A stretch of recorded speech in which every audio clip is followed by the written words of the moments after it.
distance, isn't it? This is বিশ্বকাপের লড়াই করেও শেষ রক্ষা হলো না তুরস্কর। প্যারাগুয়ের বিপক্ষে নাটকীয় এক ম্যাচে 1-0 গোলে হার মানতে হলো তুর্কিদের। কোটি সমর্থকের আশা নিয়ে মাঠে নামা মুসলিম বিশ্বের অন্যতম প্রতিনিধি দলটি পেল হতাশার ফল।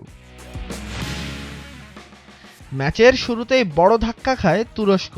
মাত্র 2 মিনিটেই মিগেল গালারজা গোল করে এগিয়ে দেয় প্যারাগুয়েকে। পিছিয়ে পড়ার পর সমতায় ফেরার চেষ্টা করে তুরস্ক, কিন্তু প্যারাগুয়ের শক্ত রক্ষণ ভাঙতে পারেনি তারা।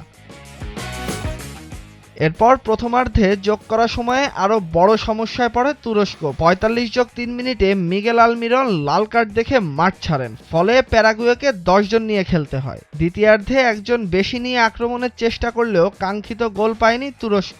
শেষ পর্যন্ত প্যারাগুয়ের কাছে 1-0 গোলে হার নিয়ে মাঠ ছাড়ে তারা। তবে লড়াইয়ের মানসিকতা দিয়ে তুরস্ক প্রমাণ করেছে বিশ্বকাপের মঞ্চে তারা সহজ প্রতিপক্ষ নয়।